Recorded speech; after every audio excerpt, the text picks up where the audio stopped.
Okay, Frank, thank you for flying with me in the Grove 103, and we're over across the way from the club now looking at your motor glider, and you give instruction in that. And so tell me about this thing. This is a 2000 Scheibe SF25C. The first two models, the A and B models, date all the way back in 1974 and had a single wheel main, and obviously looking at this you can see it has two mains with a normal tail wheel, and therefore it doesn't need the outriggers which the other two models had.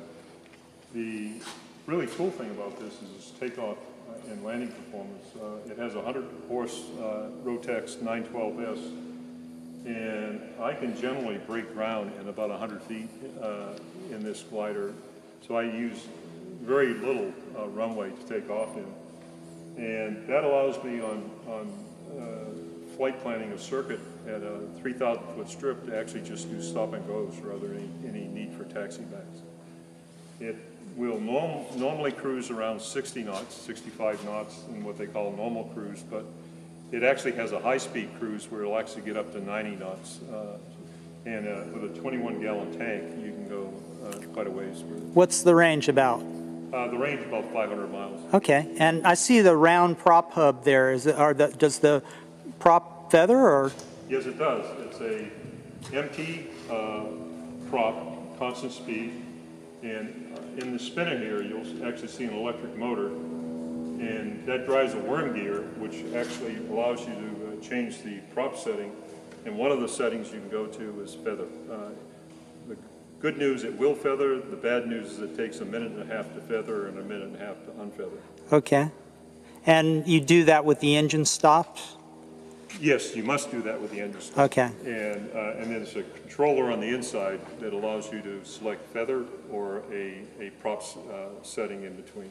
So we were talking in the Grove, when we were up in the Grove, that your students, you get people doing motor glider add-on, both power pilots and glider pilots, people that no longer have a medical, they're able to fly a glider. That's correct. In fact, right now, one of my students who's about ready to solo came to me after not flying for 25 years because he lost his medical, and now he has the money to buy a motor glider, and the style motor glider he's going to buy is basically what you see in front of you, what they call a touring motor glider. Okay. Which is a dual mission. It can be used as an airplane or a glider. I did a video with Rand Vollmer in the Pipistrel Cenis. That's another touring motor glider. At the Light Sport, U.S. Light Sport Show in Sebring. So if you check out my YouTube channel, you'll see I have a video that I did with Rand back in, I think it was February. So that's cool. Yeah, I'm good friends with Rand. Very good. He's a good guy. Yeah. Yes, he is. Yes. Yeah. All right. So you have some other airplanes here. You said you had 3. This white pretty bird I call the yellow bird. Luscombe. It's a Luscombe. It's a 1948 Luscombe AD. Beauty. I teach tailwheel endorsement, and I also teach primary students. When I start a primary student, I start them in this. Wow. Julian, one of my primary students right now, just sold it out in the AD, and after getting another maybe 10 landings in the Luscombe, I'm going to take him to a 152 to finish his training. So start them out with a tail wheel so they learn how to use the stick and rudder. Or has this has got a control wheel, doesn't it?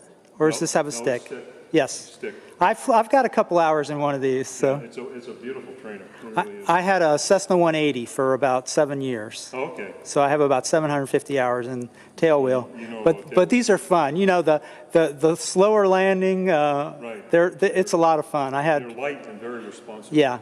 That's what I like. No doubt about it. The Husky's a tailwheel airplane, but it's 1,800 pounds gross, and you definitely feel it. And so that's yours also, the Husky? Yes. Okay, yeah, got some hours in that too. And before I finally got my tailwheel endorsement in a Citabria. Okay. That's what I ended up. I think the guy didn't like the way I was flying his Husky, so he says, "Oh, I'm busy." So it takes a lot of.